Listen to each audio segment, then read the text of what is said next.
Shalom Bapak Ibu yang dikasihi Tuhan, selamat pagi.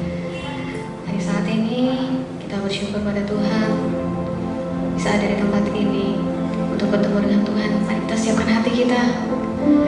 Kita siapkan pujian dan penyembahan terbaik kita kepada Tuhan. Mari kita balas setiap kebaikan dan cinta kasih Tuhan dalam hidup kita. Mari saya ajak Bapak Ibu semua, kita mau tundukkan kepala, kita berdoa. Allah Bapa kami yang bertahta di dalam kerajaan surga, kami mengucap syukur Tuhan. Kebaikan-Mu dalam hidup kami tidak pernah berhenti. Kau Tuhan yang setia, Kau Tuhan yang selalu ada untuk kami. Terima kasih Tuhan, terima kasih ya Bapa. Saat ini Tuhan, kami ada di hadapan-Mu untuk memberikan yang terbaik kepada Engkau. Pujian kami, sembah kami, dan kami ingin mengenal Engkau lebih dalam lagi. Ya Tuhan, kiranya Engkau memberkati ibadah ini, mengurapi dan melawat setiap kami Tuhan. Dari awal, pertengahan, sampai pada akhirnya, kami serahkan ke dalam tangan-Mu. Dan saat ini kami juga bersatu hati Bapa. Mungkin ada kuasa-kuasa yang tidak berkenan di hadapan-Mu. Kami bersatu hati mengusirkan hanya di dalam nama Tuhan Yesus Kristus. Biarlah keluar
semua percaya bahwa penyertaan Tuhan, perlindungan Tuhan sempurna dalam setiap hidup kita. Amin. Mari sama-sama kita puji Tuhan lebih lagi.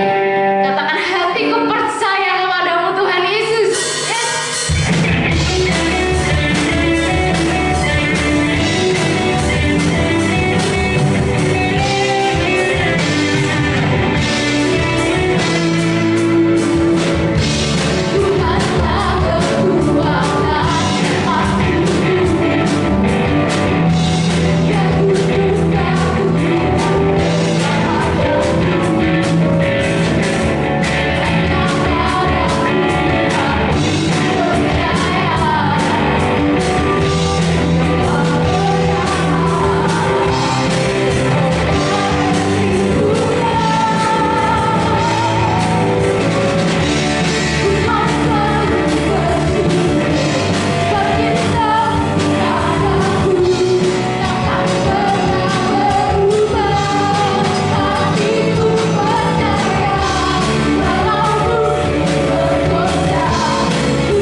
sepanjang umur hidup kita.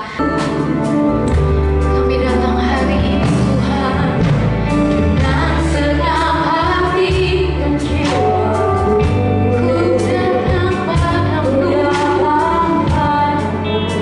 dalam perinduan kasih-Mu Tuhan,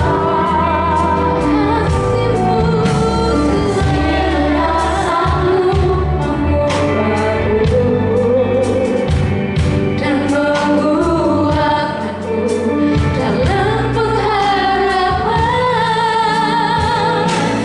Yesus, Engkaulah permata hatiku. Dunia tak dapat menggantikanmu.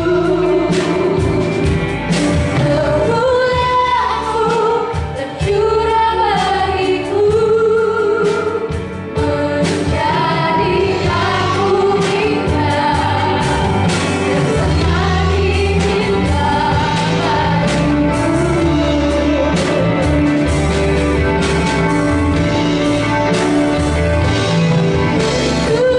Engkaulah permata hatiku. Dunia tak dapat menggantikanmu.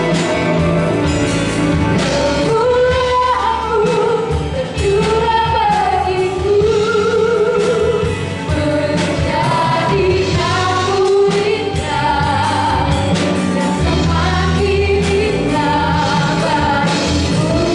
Dalam kita ada Bapak Ibu semua kebangkit berdiri, katakan Yesus, permata hatiku. Dunia tak dapat menggantikanmu. Kemuliaan-Mu tercurah bagiku, menjadikanku indah dan semakin indah bagiku. Dalam lagi katakan Yesus,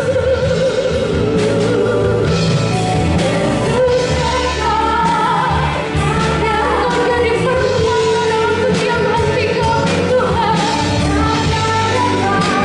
Dalam satu pun dalam hati kami curah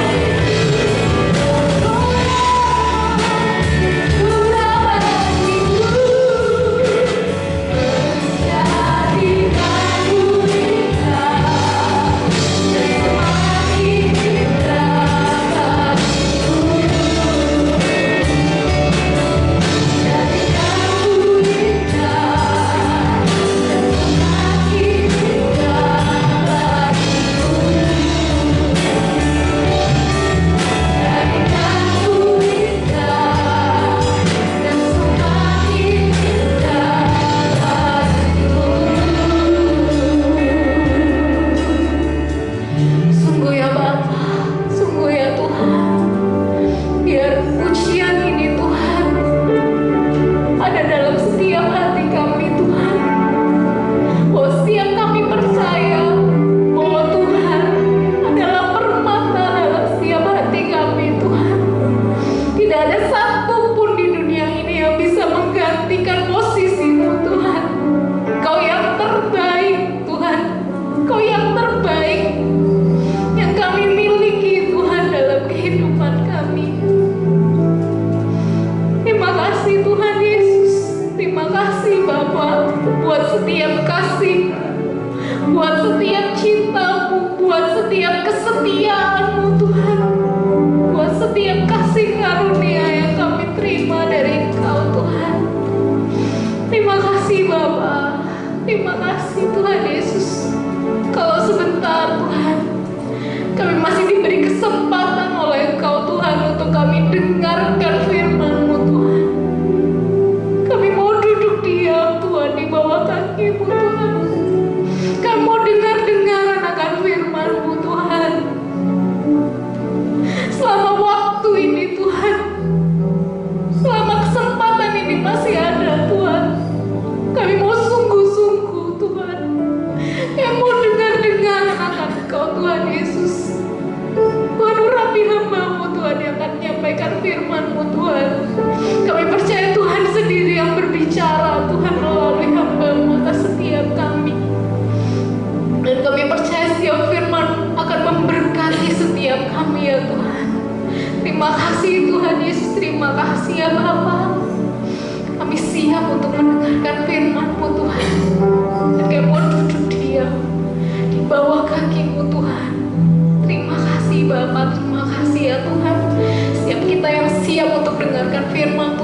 sama-sama katakan amin. Silakan duduk kembali Bapak Ibu yang dikasih Tuhan.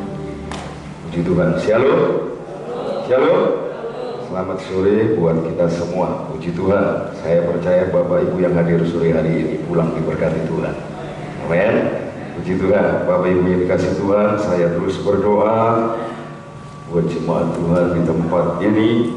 Kristus hidup yang sudah Tuhan percayakan saya dalam pengembalaan, supaya kita semakin hari semakin setia di dalam Tuhan.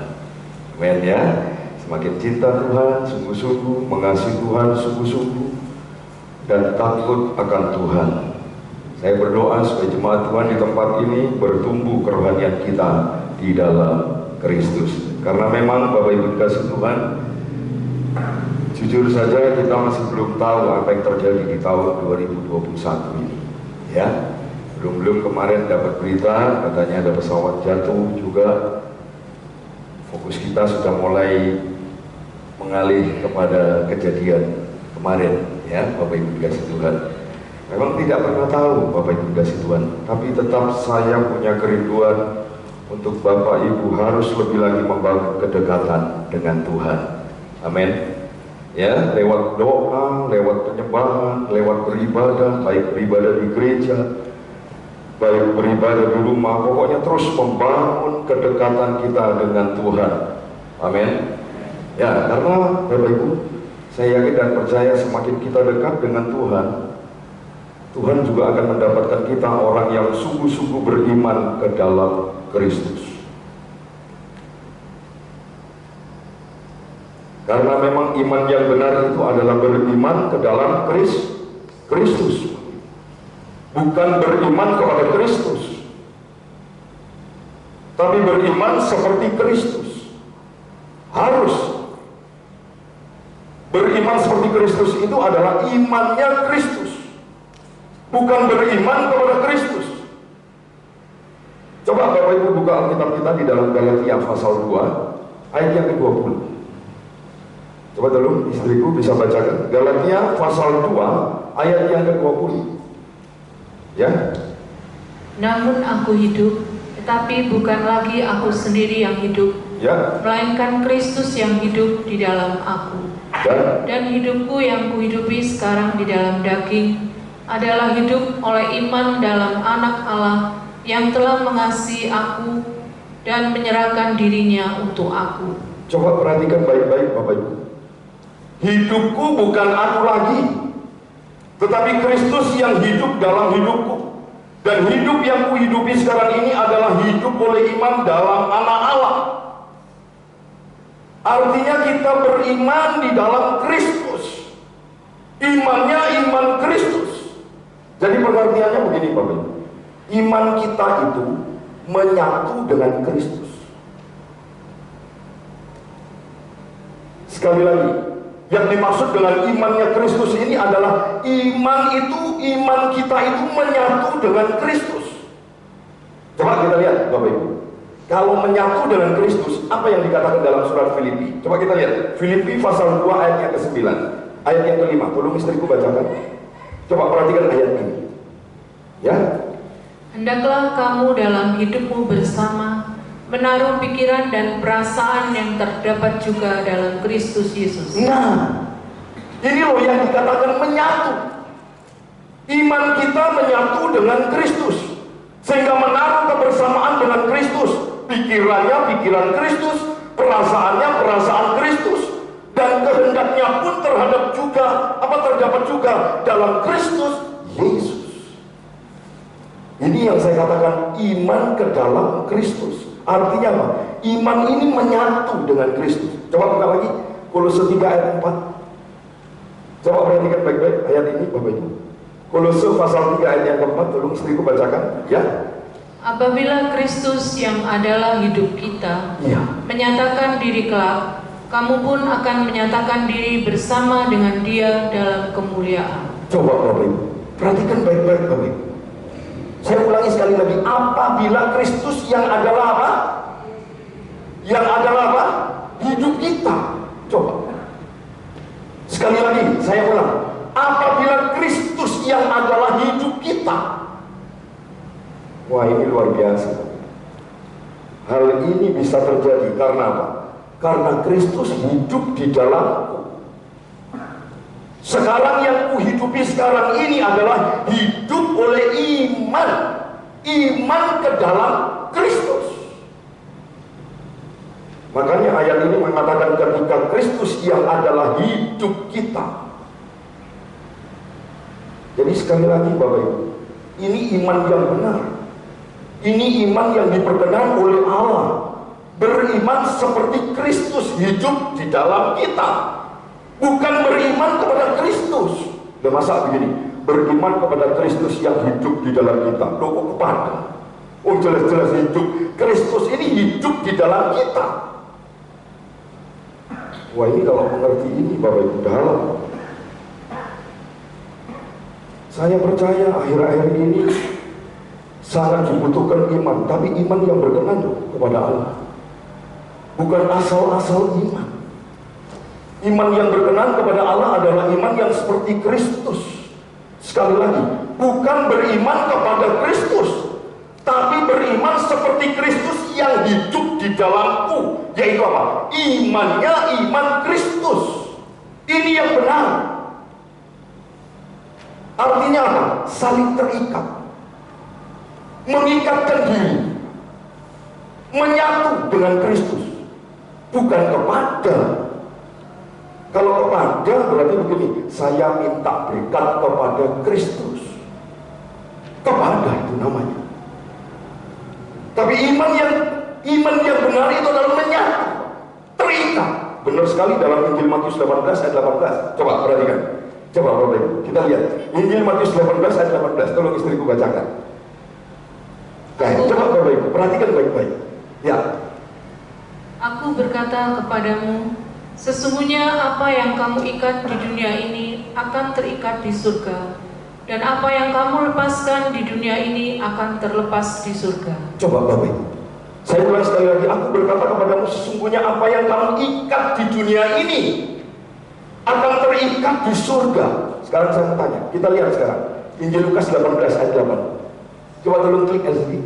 Injil Lukas 18 ayat 8. Tolong istriku bacakan. Aku berkata kepadamu, ia akan segera membenarkan mereka. Ya. Akan tetapi jika anak manusia itu datang, adakah ia mendapati iman di bumi? Iman di bumi.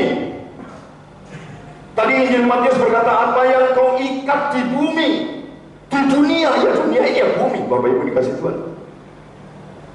Jadi saling terikat. Yang kita ikat itu adalah iman. Iman kita di bumi ini terikat di surga. Wah, ini luar biasa Bapak Ibu dikasih Tuhan. Sekali lagi, coba kita lihat 1 Korintus 6 ayat 17. Coba apa yang dikatakan firman Tuhan? 1 Korintus 6 ayat 17. Coba. Jadi berkata terikat. Coba terus bacakan. Tetapi siapa yang mengikatkan dirinya pada Tuhan menjadi satu roh dengan Dia. Menjadi satu iman. Roh itu iman. Ingat ini baik-baik. Roh itu iman. Coba Bapak Ibu perhatikan ini baik-baik. Wah, ini luar biasa. Ini dahsyat. Pengertian ini harus ada di dalam pikiran kita supaya kita jangan sampai salah Bapak Ibu dikasih Tuhan. Nah, ini iman yang benar. Makanya Bapak Ibu, saya mau katakan dengan jujur, iman seperti ini sepertinya aneh. Mungkin karena kita sudah terlalu biasa memaknai iman itu beriman kepada Kristus. Seringkali kita seperti ini. Ini pandangan yang salah Bapak Ibu. Tidak heran, karena seringkali kita beriman kepada Kristus. Perhatikan baik-baik, sehingga imannya itu selalu iman yang minta-minta. Ayo jujur, betul gak Bapak Ibu dikasih Tuhan? Imannya itu selalu minta-minta, pasti. Sama yang sering saya katakan iman retribusi Bapak. Ya, iman retribusi. Artinya apa begini? Kalau kamu rohani, kamu pasti diberkati. Kalau kamu orang benar, kamu pasti diberkati. Nah, saya mau tanya, bagaimana dengan Ayub? Bagaimana dengan Ayub? Yesus Kristus sendiri yang mengatakan bahwa Ayub itu, coba Bapak buka saja, biar afdol. Saya kurang afdol kalau nggak lihat firman Tuhan. Coba kita lihat, Ayub pasal 1 ayat yang ke-8. Coba perhatikan, siapa yang mengatakan ini? Coba Bapak Ibu perhatikan ini baik-baik. Teman ya, bacakan. Lalu bertanyalah Tuhan kepada iblis, Coba. apakah engkau memperhatikan hambaku Ayub? Sebab tiada seorang pun di bumi seperti dia, yang demikian saleh dan jujur, yang takut akan Allah dan menjauhi kejahatan. Coba Bapak Ibu, dipromosikan Tuhan kelebihan Ayub di hadapan iblis. Tuhan Yesus sendiri yang mengatakan bahwa Ayub itu apa? Saleh, jujur, takut akan Tuhan dan menjauhi kejahatan. Oh, dahsyat ya Bapak Ibu. Tapi ternyata realita hidupnya sama sekali tidak bahagia. Penuh pergolakan hidup yang membuat Ayub ini menderita. Coba Bapak Ibu. Makanya jangan sampai salah konsep iman. Makanya saya mau tanya, bagaimana iman kita? Apakah iman kita itu iman retribusi? Iman yang selalu isinya minta-minta sesuatu sama Tuhan, seolah-olah Yesus ini alat pemberi keinginan kita melalui iman. Ya Pak, ya Pak. Seringkali seperti ini. Makanya tidak heran orang punya iman yang salah, pasti saja punya keinginan, ingin sembuh, ingin diberkati, ingin kaya. Memang sah-sah aja Bapak Ibu. Sekali lagi saya bilang sah-sah aja. Tapi ini sebenarnya merusak kerohanian kita.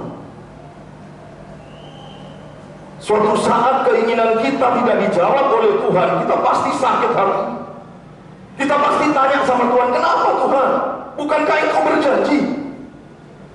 Imanmu menyelamatkan. Ingat, orang sakit endingnya selamat, bukan sembuh. Coba Bapak Ibu dikasih Tuhan. Kalau Bapak Ibu perhatikan lagi, ada orang yang di sebelah Yesus, ya, waktu dia berkata, hai Tuhan, Engkau kalau memang betul Mesias, ingat akan aku. Langsung Tuhan katakan apa? Hari ini juga Engkau berada bersama di Firdaus. Coba, kejahatan dibalas dengan keselamatan. Aneh kan? Hati-hati Bapak Ibu dikasih Tuhan ya. Coba Bapak Ibu perhatikan baik-baik. Saya sekali lagi katakan, Bapak Ibu dikasih Tuhan, kalau kita punya iman yang salah, percayalah, tidak heran kalau banyak anak-anak Tuhan yang sakit hati dengan Tuhan. Tidak heran kalau banyak anak-anak Tuhan tanya sama Tuhan, Tuhan, kenapa? Bukankah Engkau berjanji? Aku minta Engkau jawab. Aku minta diberi, cari mendapatkan, ketuk dibukakan. Tapi sampai sekarang belum dibukakan. Hati-hati dengan iman. Saya mau jelaskan di sini. Kita buka Ibrani 11 ayat 6. Yuk kita belajar sebentar saja. Setelah itu kita masuk dalam khotbah saya. Coba perhatikan baik-baik. Hati-hati dengan iman kepada Kristus. Yang tepat adalah beriman seperti Kristus.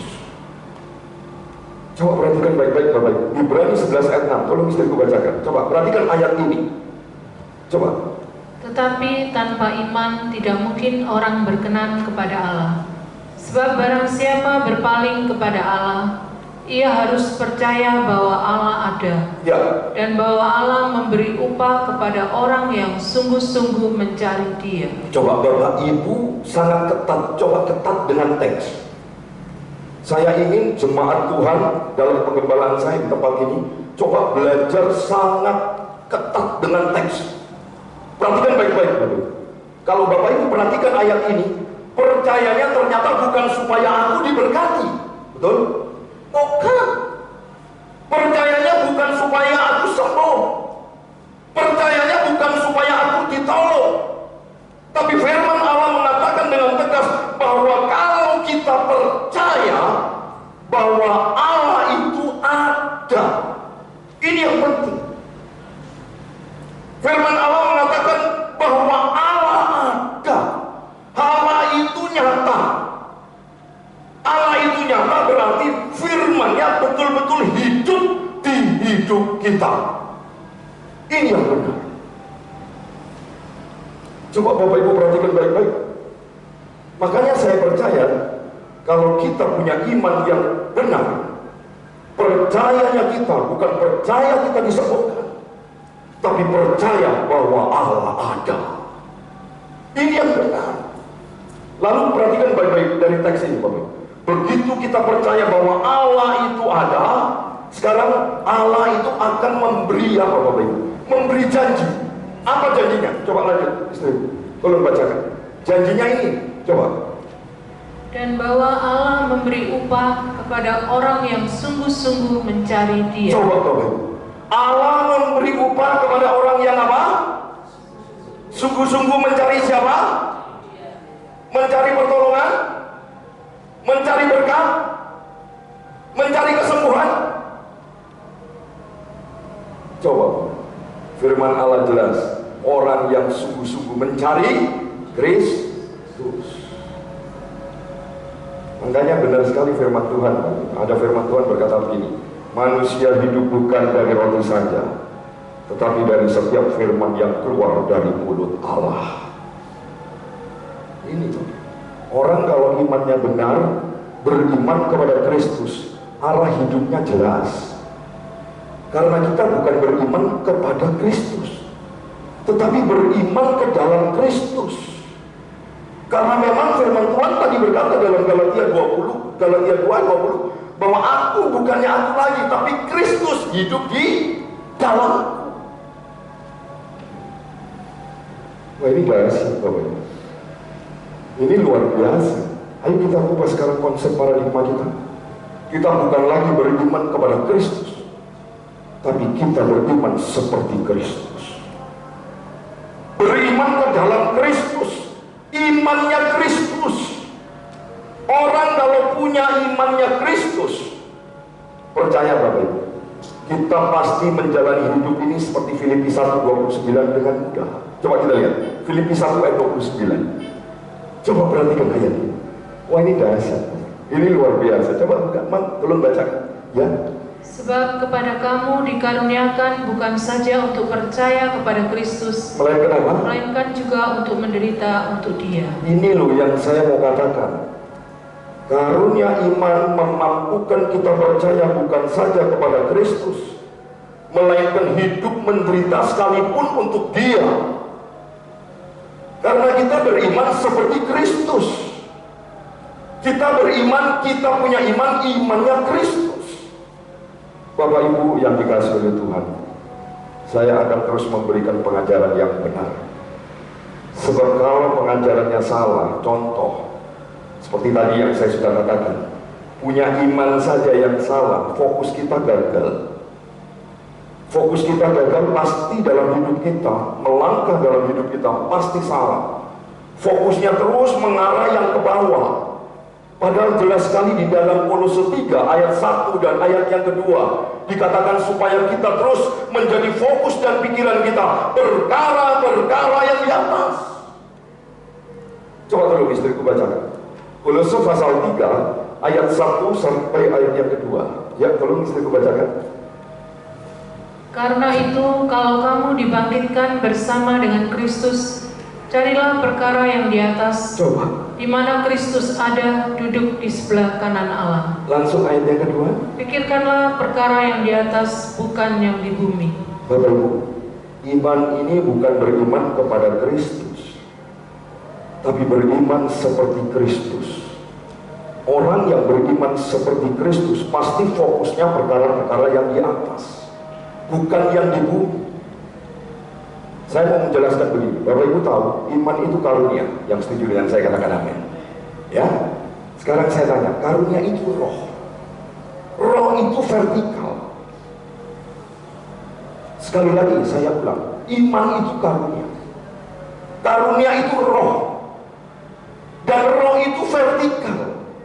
Nah, kalau vertikalnya benar, horizontalnya pasti benar.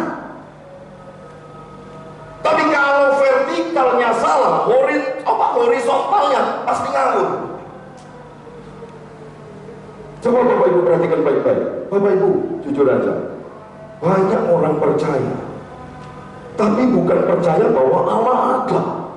Coba, sudah jelas firman Tuhan tadi sudah dikatakan dalam Ibrani 11 ayat yang ketiga. Saya ulang, barang siapa berpaling kepada Allah, artinya percaya kepada Allah. Tinggal ini baik-baik, coba diulang lagi. Ibrani 11, ya, Ibrani 11 ayat yang ke-6. Ayat yang ke-6, tolong klik LCD biar cepat. Ya, Ibrani 11 ayat yang ke-6. Perhatikan ayat ini Bapak Ibu. Barang siapa berpaling kepadanya, artinya apa? Barang siapa percaya kepadanya, ia harus apa? Ia harus apa? Percaya bahwa apa? Allah ada. Firman Tuhan jelas mengajarkan kalau engkau percaya kepadanya, kepada Allah, berarti engkau juga harus percaya bahwa Allah ada. Terus bagian terakhir dikatakan apa Bapak Ibu? Sungguh-sungguh apa? Sungguh-sungguh apa? Mencari siapa? Coba, bukan mencari berkat, bukan mencari pertolongan, bukan mencari kesembuhan, tapi mencari Dia yang adalah Kristus, sumber segala-galanya. Wah, ini dahsyat, ini luar biasa. Karena begini Bapak Ibu dikasih Tuhan, kalau kita salah konsep percayanya, itu akan mempengaruhi seluruh kehidupan rohani kita. Percaya. Dan endingnya Bapak Ibu, tidak menutup kemungkinan kita akan tersesat. Pasti Bapak Ibu dikasih Tuhan. Karena begini, saya mau beritahu banyak hal mengenai iman, supaya Bapak Ibu paham. Ya, sekali lagi, saya ingin memberitahu kebenaran tentang iman. Karena begini Bapak Ibu, perhatikan ini baik-baik. Iman itu melihat yang tidak kelihatan, itu iman. Betul? Tapi kita seringkali beriman untuk yang kelihatan. Lihat mobil mewah, lihat rumah besar, uangnya nggak ada di sana, tapi imannya di sana. Makanya nggak bisa. Coba Bapak Ibu, saya dulu pernah waktu full timer, ya, saya nggak ngerti Bapak Ibu dikasih Tuhan. Dia bilang sama saya, oh kalau Puku mau punya mobil, Puku beriman, kelilingi itu mobil sampai 7 kali, kelilingi karena angka 7 sempurna. Saya tidak salahkan angka 7-nya, angka 7-nya benar, tapi mengelilingi itu tidak ada cerita seperti itu. Makanya orang yang mengelilingi mobil itu 7 kali, bukan mobilnya yang didapatkan, tapi satpamnya yang kita dapatkan. Coba Bapak Ibu perhatikan baik-baik. Ya karena apa? Salah konsep iman. Coba saya memberi satu ayat tentang iman Abraham. Coba kita lihat Ibrani pasal 11 ayat 8. Tolong istriku bacakan Ibrani pasal 11 ayat yang ke-8. Ya. Karena iman Abraham taat ketika ia dipanggil untuk berangkat ke negeri yang akan diterimanya menjadi milik pusakanya, lalu ia berangkat dengan tidak mengetahui tempat yang ia tujui. Coba Bapak Ibu, saya ulang, tidak mengetahui tempat yang ia tujui. Imannya taat. Karena memang tadi saya sudah katakan, beriman itu adalah iman yang melihat yang tidak kelihatan. Beriman yang tidak kelihatan namun percaya. Ini perintah Tuhan. Ada di dalam Yohanes, coba kita lihat Injil Yohanes 20 ayat 29. Tolong istriku bacakan. Hati-hati kalau imannya salah, waduh kacau anak Tuhan. Kasihan, saya cinta jemaat Tuhan di tempat ini, makanya saya selalu jaga. Bapak Ibu dikasih Tuhan, saya selalu memberikan sesuatu yang benar. Coba perhatikan, baca ayat ini. Coba tolong Mam bacakan. Ya. Kata Yesus kepadanya, Ya. karena engkau telah melihat aku, maka engkau percaya. Coba. Berbahagialah mereka yang tidak melihat namun percaya. Ini iman yang benar. Ini imannya Kristus, karena Kristus yang memerintahkan. Sore hari ini Bapak Ibu, saya tetap khotbah yang sama, karena saya dapat masukan dari seorang anak Tuhan yang masuk di YouTube. Kami bilang, oh sore tidak ditayangkan karena sore punya khotbah tipe yang lain, tema yang lain. Lantas ada seorang hamba Tuhan, dia bilang sama saya, Pak, sayang Pak, jangan, lebih baik sama, karena jemaatnya beda, supaya berkatnya sama. Kalau lain nanti kasihan yang pagi gak dengar, yang sore dengar. Begitu juga yang pagi dengar, yang sore gak dengar. Lebih baik khotbahkan yang sama, supaya jemaat Tuhan di tempat ini sama-sama diberkati Tuhan. Ibadah pagi diberkati, ibadah sore diberkati. Wah dahsyat.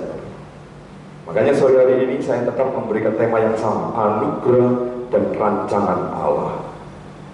Sekali lagi Bapak Ibu, memang semua dibutuhkan anugerah. Tapi dari anugerah lalu melahirkan apa? Kasih karunia. Untuk apa? Mengerjakan. Coba kita lihat satu lagi Bapak Ibu, ya, 1 Korintus, kita lihat Ayat ini ayat dari Rasul Paulus, Bapak Ibu dikasih Tuhan. Coba kita lihat 1 Korintus 15 ayat 10. Firman Tuhan berkata apa? Tolong istriku bacakan. 1 Korintus pasal 15 ayat 10. Ya. Tetapi karena kasih karunia Allah, aku adalah sebagaimana aku ada sekarang. Ya. Dan kasih karunia yang dianugerahkannya kepadaku tidak sia-sia. Ya. Sebaliknya aku telah bekerja lebih keras daripada mereka semua. Tetapi bukannya aku, melainkan kasih karunia Allah yang menyertai aku. Coba Bapak Ibu. Makanya tadi saya sudah katakan, jemaat Tuhan GBT Kristus Hidup harus ketat dengan teks. Bapak Ibu kalau ketat dengan teks, Bapak Ibu teliti, perhatikan baik-baik. Bapak Ibu akan mengerti. Perhatikan begini, kasih karunia itu ternyata bukan pasif, bukan. Coba perhatikan ayat yang ke-10, Paulus mengatakan apa? Tetapi karena kasih karunia Allah, aku adalah sebagaimana aku ada sekarang. Jadi kasih karunia itu bukan sesuatu yang diterima oleh Paulus, bukan. Tetapi sarana. Oleh karena kasih karunia Allah, Paulus menerima sesuatu. Apa itu? Perubahan hidup. Coba kalau Bapak Ibu mau teliti lagi, baca ayat 10, bagian terakhir. Tolong istriku bacakan sebaliknya, ya, mulai sebaliknya. Kata, coba perhatikan baik-baik. Sebaliknya aku telah bekerja lebih keras daripada mereka semua. Tetapi bukannya aku, melainkan kasih karunia Allah yang menyertai aku. Coba Bapak Ibu, Paulus berkata aku bekerja lebih keras. Lalu Paulus mendapatkan apa? Bukan aku yang bekerja, tapi siapa? Kasih karunia Allah yang menyertai aku. Wow. Berarti kasih karunia itu bukan pasif, aktif, dia terus bergerak. Dia terus membuat kita bukan apa adanya. Kasih karunia itu selalu orientasinya vertikal, selalu kepada Kristus. Makanya sekali lagi saya katakan, kasih karunia itu bukan sesuatu yang diterima, tetapi justru sesuatu yang bekerja di dalam diri Paulus. Ini kasih karunia. Lalu ada hal lagi yang perlu kita perhatikan dari ayat ini Bapak Ibu. Ketika Paulus mengatakan di ayat yang ke-10 dikatakan, tetapi karena kasih karunia Allah, aku adalah sebagaimana aku ada sekarang. Perhatikan. Lalu selanjutnya dia bilang begini, dan kasih karunia yang dianugerahkannya kepadaku Allah tidak sia-sia. Wow, ini mantap. Kalau Bapak Ibu teliti lagi dalam bahasa Yunaninya, tidak sia-sia itu artinya Allah tidak menjadikan Paulus itu kosong. Waktu Paulus menerima kasih karunia itu, kasih karunia yang diberikan itu tidak kosong. Hebat. Artinya apa? Artinya begini, kalau Allah memberikan kasih karunia itu pasti ada buahnya. Yang setuju dengan saya katakan, bukan kosong. Kasih karunia itu pasti berbuah. Sekali lagi saya ulang Bapak Ibu dikasih Tuhan, kasih karunia itu pasti berbuah. Karena begini, Allah itu kalau memberikan kasih karunia pasti akan mencapai sasaran, dan pasti ada buahnya dan berbuah, pasti.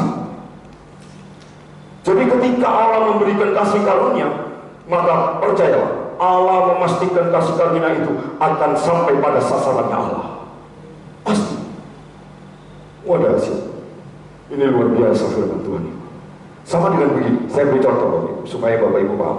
Allah itu, ya sekali lagi, Allah itu kalau mau memberikan anugerah keselamatan kepada seseorang, maka orang itu tidak akan bisa lari kemana-mana. Orang ini biarpun mau kemana, dia tidak akan bisa lari kemana-mana. Karena apa? Orang tersebut pasti hidup dalam rancangan Allah, makanya dia tidak bisa lari kemana-mana. Hebat, ini luar biasa. Karena sekali lagi Bapak Ibu, Allah itu bukan cuma menawarkan, tetapi Allah memastikan bahwa anugerahnya tidak dijadikan Allah kosong. Tidak. Sama seperti Bapak Ibu yang hadir, yang ada di tempat ini, itu karena kasih karunia Allah sudah bekerja di tempat kita, sudah bekerja di tengah-tengah kita. Wah, ini dahsyat. Ini luar biasa. Tadi kami waktu itu berdoa sama Tuhan. Karena saya lihat dari jam 2 hujan gak berhenti. Jam 3, setengah 4 saya berdoa. Saya bilang, Tuhan, kami ingin memberkati dari kebenaran firman Allah, tapi biar kehendak-Mu yang jadi. Saya cuma bilang begitu. Lalu seolah-olah diingatkan begini, apakah dengan hujan Tuhan tidak bisa menghadirkan banyak jiwa-jiwa datang? Oh, ini suatu pertanyaan yang luar biasa. Makanya saya kuat. Saya bilang, oh yes, ya Tuhan, ampuni kami. Kadang-kala kami pesimis. Kadang-kala ya ini manusia punya rasa kekhawatiran. Tapi Allah memastikan bahwa Allah berkendali jiwa-jiwa di tempat ini. Coba, luar biasa. Jadi sekali lagi, kasih karunia Allah itu bukan pasif. Kasih karunia Allah itu aktif. Bukan sesuatu yang bergantung pada pilihan kita, tetapi sesuatu yang ditentukan oleh Allah, bahwa kasih karunia Allah itu tidak dijadikan Allah kosong. Wow, ini luar biasa Bapak Ibu. Begitu juga, begitu Allah memberi kasih karunia. Kasih karunia itu bukan cuma objek yang Bapak Ibu terima, tapi sarana yang mengubah hidupmu. Kekuatan Allah yang membawa perubahan di dalam hidup kita. Jadi kasih karunia Bapak Ibu jauh lebih aktif daripada yang kita pikirkan. Itu kasih karunia. Coba Bapak Ibu perhatikan baik-baik. Sekarang begini, sekarang saya akan memberitahu begini, apa yang dilakukan kasih karunia Allah kepada kita. Ini yang penting. Allah melakukan apa melalui kasih karunia? Hari ini saya mau beritahu 3 hal yang Allah lakukan melalui kasih karunia. Yang pertama, catat ini baik-baik. Yang pertama, kasih karunia itu apa? Menumbuhkan ketidaklayakan dalam diri kita. Ini kasih karunia. Coba kita lihat 1 Korintus 15 ayat 9. Tolong istriku bacakan. Ya, 1 Korintus 15 ayat 9. Luar biasa sore hari ini yang datang. Jemaat Tuhan, puji Tuhan. Lanjut, istriku tolong bacakan. Karena aku adalah yang paling hina dari semua rasul, bahkan tidak layak disebut rasul, ya. Sebab aku telah menganiaya jemaat Allah. Coba Bapak Ibu, sekali lagi saya baca, karena aku adalah yang paling hina dari semua rasul, sebab aku telah menganiaya jemaat Allah. Bapak Ibu sekali lagi, kalau Bapak Ibu nanti cross check di King James, terjemahan bahasa Inggris, kata-kata yang paling hina itu ternyata di dalam terjemahan bahasa Inggris itu paling kecil. Apa maksudnya Paulus? Maksudnya Paulus begini, Paulus ini sadar ketika kasih karunia ini bekerja di dalam hidupnya. Pertama-tama kasih karunia ini melakukan apa? Memiliki rasa ketidaklayakan. Kasih karunia itu begitu. Dia memiliki rasa ketidaklayakan. Dia langsung mengatakan apa? Aku yang terkecil di antara semua rasul.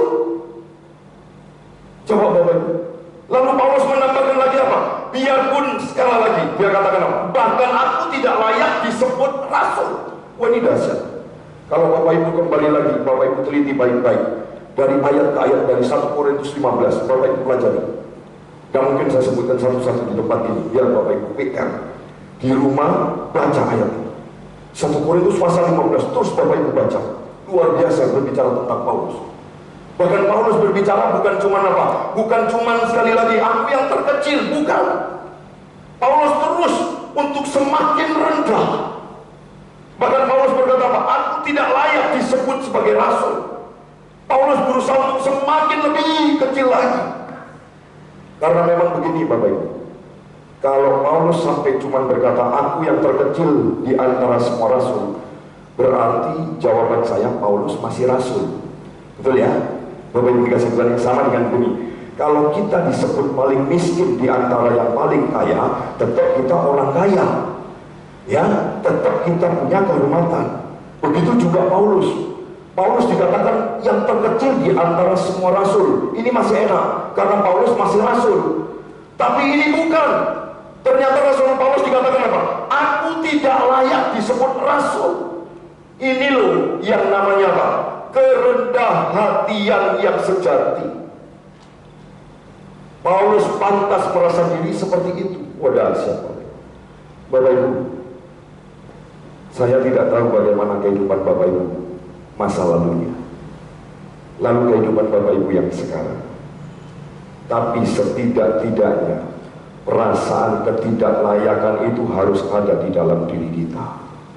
Yang setuju dengan saya katakan amin. Harus ada.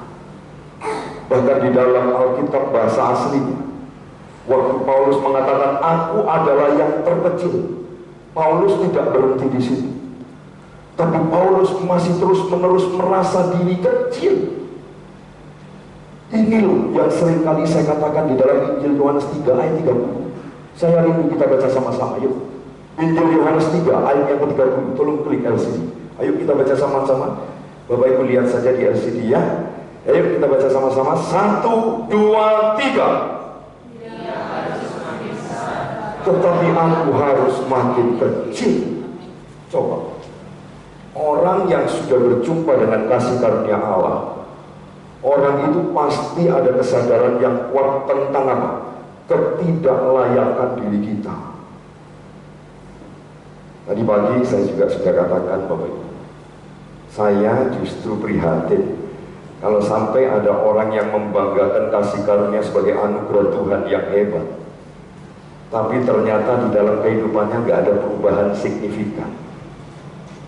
Bahkan kecenderungan orang tersebut ini menjadi orang yang sombong, orang yang arogan. Orang ini meremehkan orang lain, menganggap dirinya lebih baik daripada orang lain. Berarti orang yang seperti ini belum bisa menerima kasih karunia Tuhan yang sebenarnya. Justru orang yang sudah menerima kasih karunia Tuhan, seharusnya yang paling tidak di dalam hidupnya itu adalah kerendahan hati. Harus ada. Kita harus memiliki perasaan yang kuat ketidaklayakan di dalam melayani Tuhan.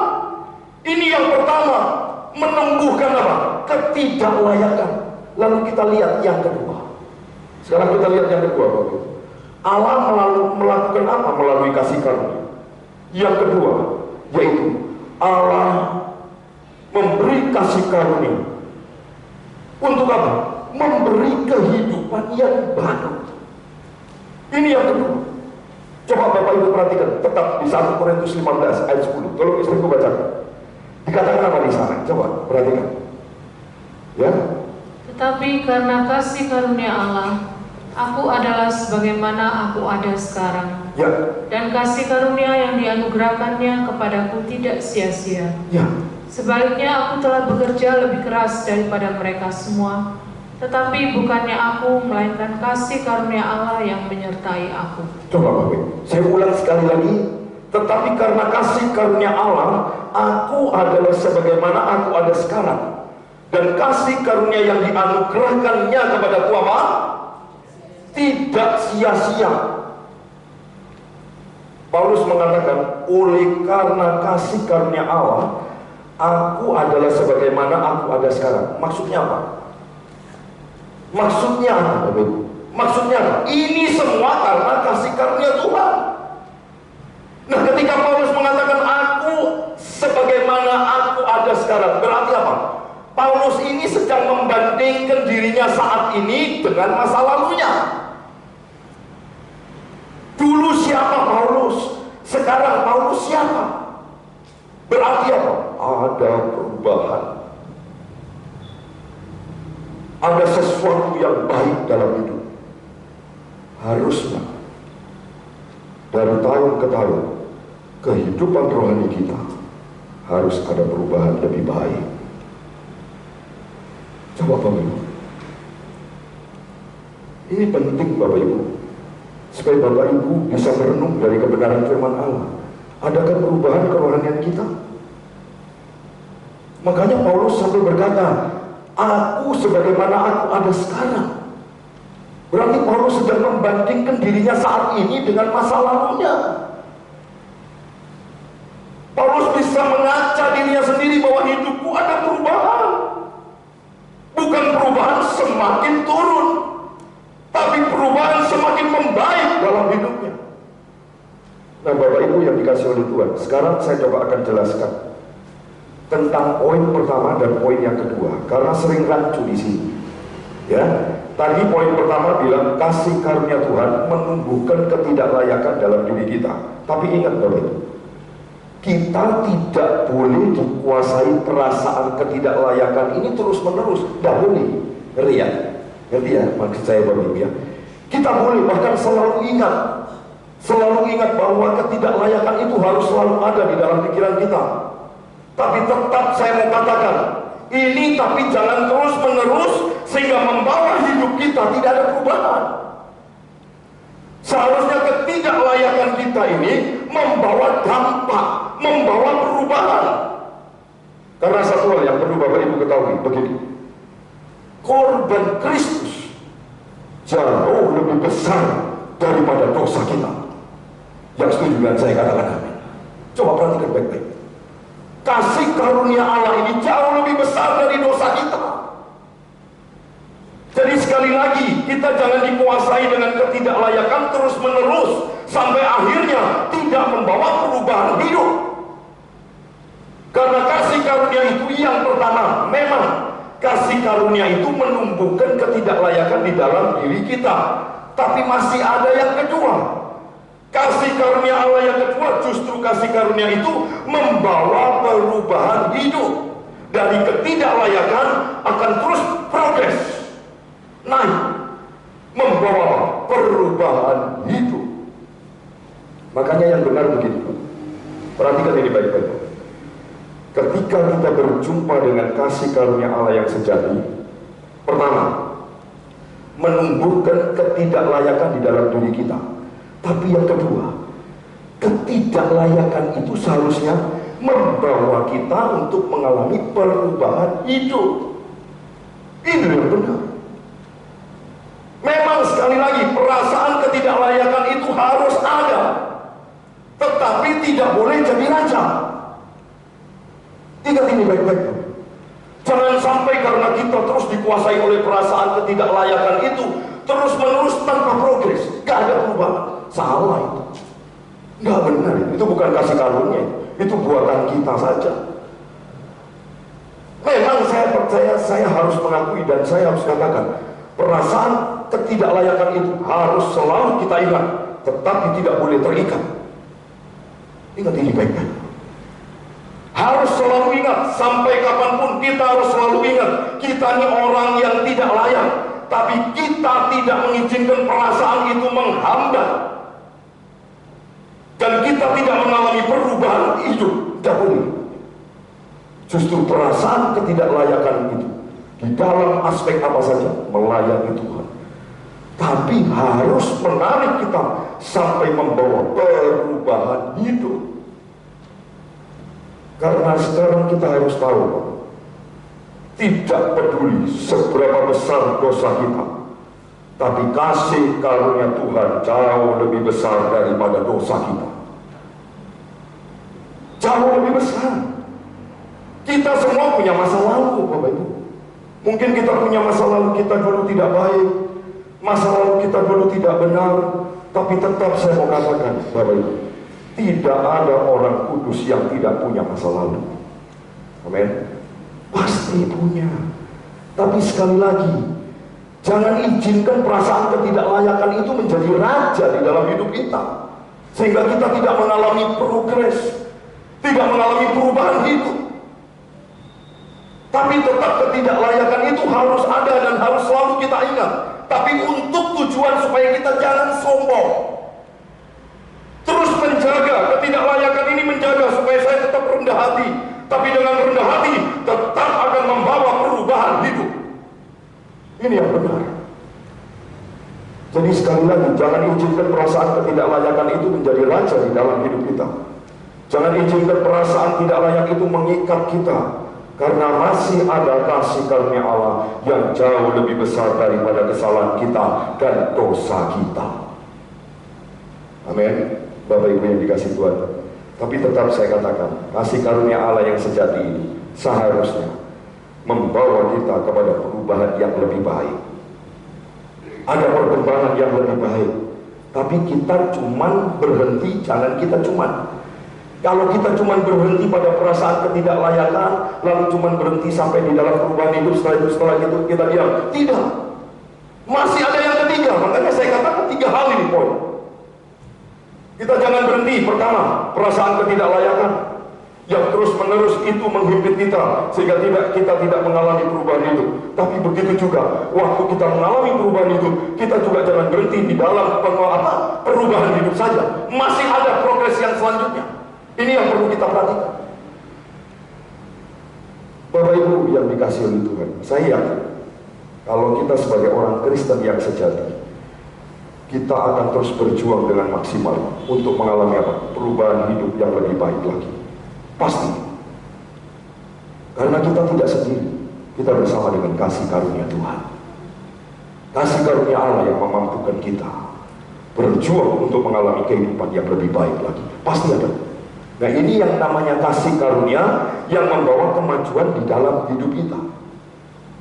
Bapak Ibu, saya mau katakan sekali lagi bahwa kasih karunia itu tidak bisa membuat kita jatuh. Oh, bukan. Sekali lagi, saya harus katakan bahwa kita tidak mungkin jatuh. Saya berkali-kali pernah jatuh pada tempat yang sama. Jujur saya katakan. Tapi saya melihat yang saya sekarang ini beda. Ada perubahan signifikan. Nah, ini yang saya mau katakan, kasih karunia Allah yang ajaib. Dan ini bukan hasil usaha saya. Saya tidak mungkin bisa. Saya percaya Bapak Ibu juga tidak mungkin bisa. Tapi yang penting bukan hasil, tapi yang penting ada progres. Ada perubahan. Yang penting kita sudah masuk di dalam proses, yaitu apa? Kasih karunia Tuhan membawa perubahan hidup. Jadi sekali lagi Bapak Ibu dikasih Tuhan, jangan sampai ada orang Kristen yang kalah dengan dosanya. Karena kasih karunia itu lebih kuat dari dosa kita. Tapi ingat, jangan kau terus berbuat dosa. Karena kasih karunia lebih besar, lantas kita terus berbuat dosa. Oh, tidak seperti itu. Maksudnya kita, kalau kita sudah menyadari dosa, kita minta ampun sama Tuhan. Setelah itu harus progres, harus mengalami perubahan.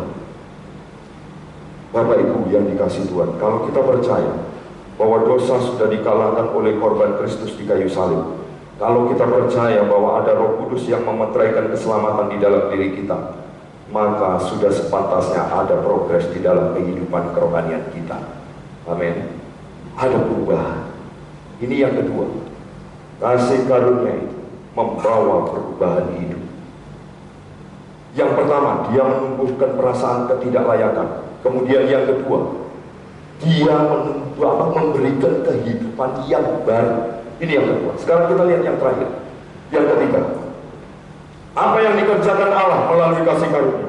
Yang ketiga, kasih karunia Tuhan itu membuat kita bekerja lebih keras lagi bagi Tuhan. Wah, ini luar biasa. Coba kita lihat ayat 10b saja. 1 Korintus 15 ayat 10b.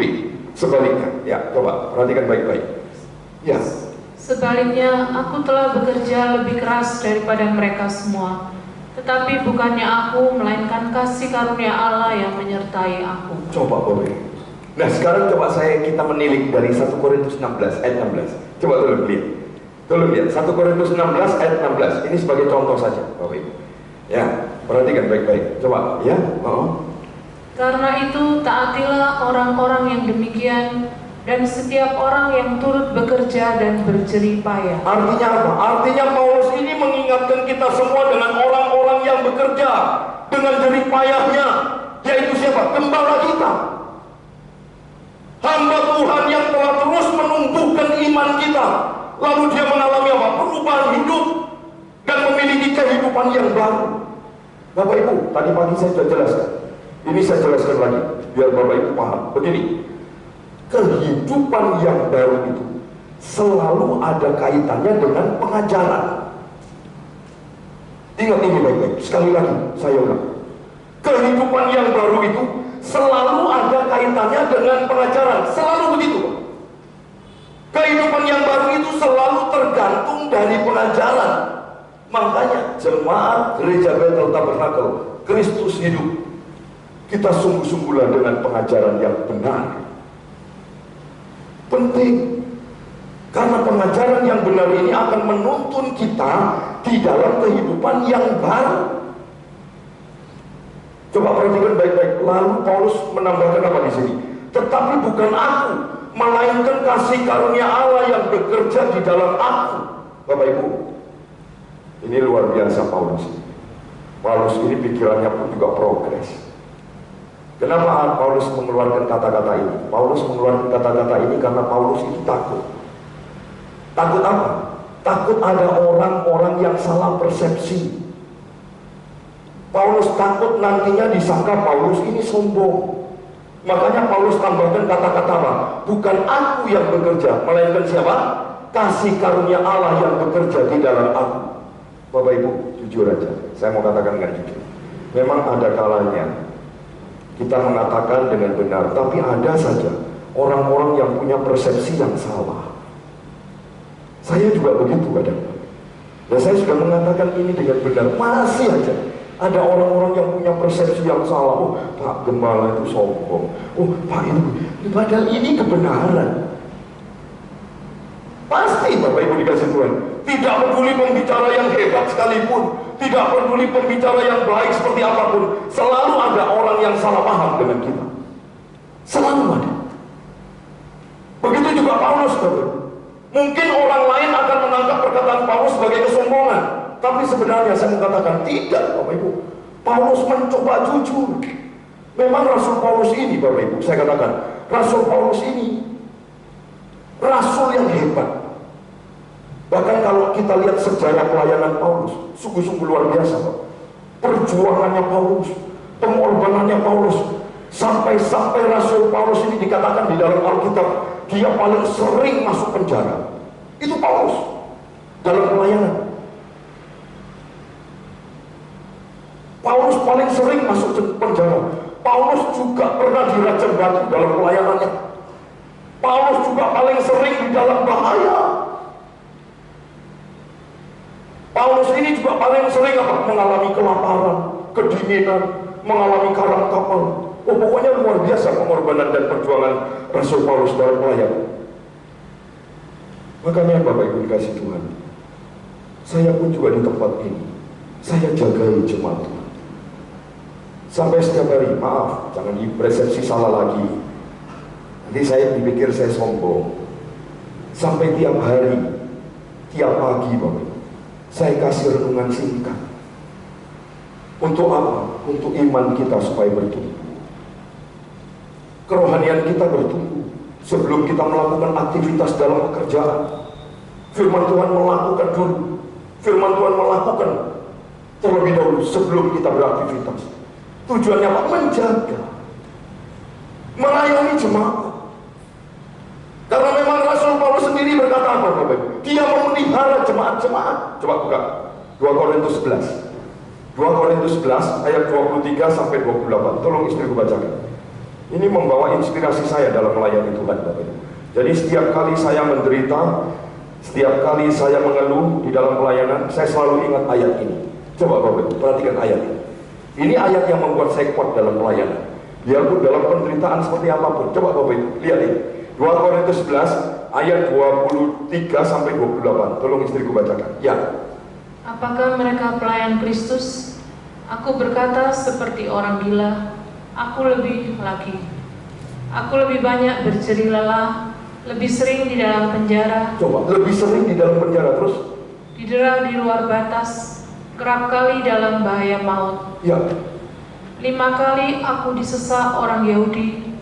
Setiap kali 40 kurang 1 pukulan. Coba. 3 kali aku didera. 1 kali aku dilempari dengan batu. 3 kali mengalami karam kapal. Yes. Sehari semalam aku terkatung-katung di tengah laut. Dalam perjalananku aku sering diancam bahaya banjir dan bahaya penyamun. Bahaya dari pihak orang-orang Yahudi dan dari pihak orang-orang bukan Yahudi. Bahaya di kota, bahaya di padang gurun, bahaya di tengah laut, dan bahaya dari pihak saudara-saudara palsu. Aku banyak berjerih lelah dan bekerja berat. Kerap kali aku tidak tidur, aku lapar dan dahaga. Kerap kali aku berpuasa, kedinginan dan tanpa pakaian. Dan dengan tidak menyebut banyak hal lain lagi, urusanku sehari-hari yaitu untuk memelihara semua jemaat-jemaat. Coba, hebat, luar biasa. Coba Bapak Ibu, dia tidak menyebut lagi banyak hal lain lagi, berarti banyak. Kalau disebutkan mungkin juga tidak cukup karena juga terlalu banyak. Coba. Tapi urusannya Paulus ini sehari-hari apa? Untuk memelihara semua jemaat-jemaat. Luar biasa perjuangan Paulus dalam pelayanan. Coba Bapak Ibu dikasih Tuhan, perhatikan ayat ini Bapak Ibu. Kembali juga kepada Bapak Ibu. Mungkin kalau Bapak Ibu menderita, punya masalah, punya pergumulan, lalu kita lemah. Bahkan bukan cuma lemah, mungkin kita marah sama Tuhan, kita mengeluh sama Tuhan. Bapak Ibu, gak sungkan dah sama Paulus. Paulus ini penderitaannya luar biasa. Paulus aja punya penderitaan yang seperti ini, tapi Paulus gak mengeluh. Gembala itu perhatikan baik-baik, selalu memelihara semua jemaat-jemaat. Ojo terus disalah persepsi terus. Ngadakan begini sombong, khotbah seperti ini sombong. Nanti persepsinya salah lagi. Bapak Ibu salah loh sama Tuhan. Orang yang jujur, orang yang sudah melakukan untuk apa? Mengayomi jiwa-jiwa. Terus aja paradigma kita salah. Saya sih nggak tahu apa-apa, saya tenang-tenang aja. Tapi ingat Bapak Ibu salah di hadapan Tuhan. Coba perhatikan ini baik-baik Bapak Ibu. Saya dalam melayani Tuhan, ingat berkali-kali saya katakan di mimbar, saya punya tanggung jawab moral di hadapan Tuhan. Saya paling takut kalau sudah melayani Tuhan, waduh ngeri Bapak. Apa yang saya sombongkan? Apa yang saya bawa?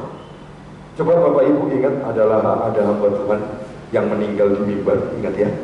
Ada kayaknya Bapak Ibu pernah dikirimin video mungkin. Memang tidak langsung meninggal, sempat sembuh, katanya begitu. Tapi mungkin setelah itu saya kurang mengerti gimana, akhirnya mereka kayaknya kena COVID. Setelah itu setelah sembuh dulu.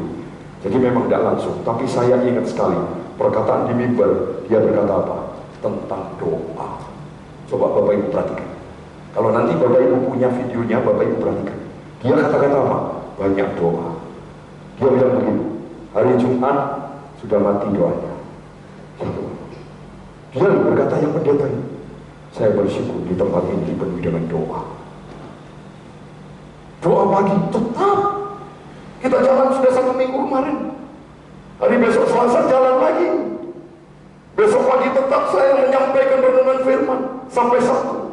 Kalau Bapak Ibu mau bergabung silakan. Kasih nomor handphone kepada istri saya. Nanti bergabung dengan kami. Mendapatkan renungan firman setiap pagi. Coba Bapak Ibu. Saya bisa saja diam, bisa. Sudah lama diam kok. Sudah lama kosong kok dari Senin sampai Jumat, betul? Kosong kok. Kita selalu bertemu dengan Minggu dengan saya. Tapi kenapa saya tidak mau? Saya bilang sama Tuhan setiap kali doanya mengganggu dalam hati saya. Seolah-olah begini, kok kamu saja yang berdoa? Bawalah jemaat untuk bertumbuh. Ingat, jiwa-jiwa tanggung jawabmu. Karena engkau yang mengembalakan. Wah, takut saya. Sampai saya bilang, iya Tuhan, saya akan berusaha. Bagaimana cara saya? Sampai setiap pagi, doa pagi, setiap pagi ada renungan firman jam 4:30 sudah saya kirim. Untuk menumbuhkan apa? Menumbuhkan iman jemaat di tempat ini. Semakin mengalami progres. Mengalami kehidupan yang baru. Dari buahnya lah kamu mengenal mereka. Kelihatan dari buahnya. Gak usah memelintir omongan, kelihatan kok Bapak Ibu dari buahnya. Ayo Bapak Ibu dikasih Tuhan. Perhatikan Paulus. Paulus punya pelayanan sungguh luar biasa, perjuangannya, pengorbanannya yang luar biasa. Bapak Ibu, masa kita baru punya masalah, tidak seberat Paulus dan Ayub sudah mengeluh. Makanya tadi pagi saya sudah katakan, hari ini saya mau katakan lagi. Nanti kalau Bapak Ibu pulang, print ayat ini ya. 2 Korintus 11 ayat 23 sampai 28. Print, taruh di tembok kamar kita. sehingga nanti waktu Bapak Ibu mengeluh baca ayat ini tetap kuat. Karena memang ayat ini ayat kesukaan saya, Bapak Ibu kasih Tuhan. Waktu saya lemah, saya baca ayat ini, saya kuat. Paulus itu menderita. Paulus bekerja lebih keras lagi daripada yang lain. Makanya Bapak Ibu dikasih Tuhan, mungkin orang bisa salah paham. Makanya langsung Paulus tambahkan apa? Bukan aku, tapi kasih karunia Allah. Ini luar biasa. Bapak Ibu, orang yang mengalami kasih karunia dalam hidupnya, dia pasti akan bekerja lebih keras lagi untuk kemuliaan Tuhan. Bekerja kalau memang sudah panggilannya di kepala seperti saya, pasti saya untuk terus mencari bagaimana supaya jemaat itu bertumbuh. Gak tahu dengan cara apa. Dulu saya kepingin Bapak Ibu, setiap malam sebelum tidur saya mau iringi musik dengan satu ayat. Tapi ternyata saya berpikir kalau musik yang saya harus naik ke gereja, kan tidak mungkin Bapak. Setiap malam saya harus hidupkan musik, tidak mungkin, akhirnya gagal lagi. Kok Tuhan buka jalan? Tuhan tidak pernah kekurangan jalan untuk memberi pertumbuhan jiwa-jiwa dalam hal iman. Akhirnya Tuhan mendapatkan satu ide yang luar biasa, sehingga setiap pagi saya boleh mengisi renungan secara singkat, cuma 5-8 menit. Tapi ternyata sungguh dahsyat orang yang jabri kepada saya. Dia bilang, terima kasih Bapak Gembala. Saya semakin kuat melalui renungan-renungan firman. Mudah-mudahan ini terus berjalan. Saya bilang, amin, bawa dalam doa, supaya terus bisa berjalan. Bapak Ibu, perhatikan baik-baik. Seperti Rasul Paulus, orang yang hidupnya sudah mengalami kasih karunia Allah yang sejati, percayalah, dia akan terus bekerja lebih keras lagi untuk kemuliaan Tuhan. Sama dengan begini Bapak Ibu, sama dengan begini, saya memberikan ilustrasi. Kalau ada orang yang memberi sesuatu yang berharga kepada kita, maka saya yakin kita pun akan melakukan apapun untuk orang itu. Betul? Coba perhatikan baik-baik. Begitu juga dengan Allah. Allah memberikan kasih karunia yang besar kepada kita, maka seharusnya kita bekerja lebih keras untuk Dia. Amin. Harusnya begitu. Jadikan teladan dimanapun Tuhan tempatkan kita, baik di dalam rumah tangga kita. Lakukan yang lebih baik lagi, lebih benar lagi. Bawa pasangan kita lebih mengasihi Tuhan. Kalau tidak hancur, saya tidak tahu kok, semuanya arahnya Kristus kayak pokoknya. Itu aja Bapak Ibu dikasih Tuhan. Makanya sekali lagi saya katakan Bapak Ibu, orang yang sudah mengalami kasih karunia Tuhan, dia akan menyadari bahwa ketidaklayakannya itu semakin tajam di dalam melayani Tuhan. Sehingga waktu ketidaklayakan itu mengantar dia masuk ke dalam kehidupan yang baru. Lalu dia apa? Bekerja lebih keras lagi untuk kemuliaan Tuhan. Memang begitu cara kerja kasih karunia Tuhan. Kasih karunia Tuhan itu memampukan kita ketidaklayakan di hadapan Tuhan. Lalu di dalam ketidaklayakan itu, ketidaklayakan di hadapan Tuhan itu akan membawa perubahan hidup kita, yaitu hidup baru oleh karena kasih karunia. Ini begini, cara kerjanya begini. Dan kasih karunia itu Bapak Ibu memampukan kita untuk apa? Bekerja keras, membawa kemuliaan nama Tuhan. Ini dasar. Ayo Bapak Ibu dikasih Tuhan, saya percaya di tempat ini saya berdoa, kasih karunia Allah ada di bawah kita. Kasih karunia Allah ada bersama dengan kita. Ayo Bapak Ibu, kalau ada di dalam hidup kita, percayalah Bapak Ibu akan terus bertumbuh. Kerohanian kita bertumbuh, iman kita bertumbuh. Kalau kita berdoa, doalah yang benar dengan konsep iman yang benar. Seperti tadi saya sudah katakan dengan jelas bahwa iman itu bukan berbicara beriman kepada Kristus, tapi berbicara iman itu berbicara iman seperti Kristus. Ada kesatuan, ada keterikatan iman. Makanya ingat, pernah saya khotbahkan, iman itu selalu Bapak Ibu yang dikasih Tuhan, selalu melibatkan ketiga hal ini: pikiran, perasaan, dan kehendak. Sama dengan tadi yang sudah disampaikan Kolose. Hendaklah kamu seia, sekata, sepikir, seperasaan. Kehendak kita pun juga sama juga seperti Kristus Yesus. Sama, Bapak Ibu dikasih Tuhan. Ini loh yang saya katakan, iman itu menyatu kepada Kristus. Bukan iman kepada Kristus. Makanya kita salah konsepnya. Kalau iman menyatu kepada Kristus, percaya. Bapak Ibu percaya, bukan percaya bahwa aku diberkati. Itu next, itu berkat, second blessing. Berkat kedua, jangan khawatir. Saya kok yakin begini ya. Tuhan itu kalau menurut saya sih, mungkin karena mungkin sudah dewasa rohani. Jadi pikiran saya gini, Bapak Ibu percaya nggak? Tuhan itu maha tahu. Yang setuju dengan saya katakan amin. Kemahatauan Allah itu seharusnya tidak perlu kita minta. Dia pasti memenuhi segala keperluan kita. Tapi sekarang yang menjadi tolak ukur adalah di mana hati kita. Makanya firman Tuhan berkata apa? Di mana hartamu berada, di situ hatimu berada. Makanya di mana hati kita? Penting. Kalau hati kita melekat kepada Tuhan, Bapak Ibu, percayalah, seberat apapun pergumulan, Tuhan akan berikan jalan keluar. Tuhan akan jawab doa kita. Asal kita tahu cara doa yang benar. Tuhan itu hidup, Bapak Ibu. Saya pernah khotbah tentang hukum. Ada dua hukum. The silent law dengan the living law. The silent law itu berbicara Alkitab. Alkitab itu hukum yang tetap. Hukum yang mati. Tetap. Bapak Ibu mau baca dari 10 tahun yang lalu sampai sekarang, sama nggak? Halo? Apa berubah Bapak Ibu?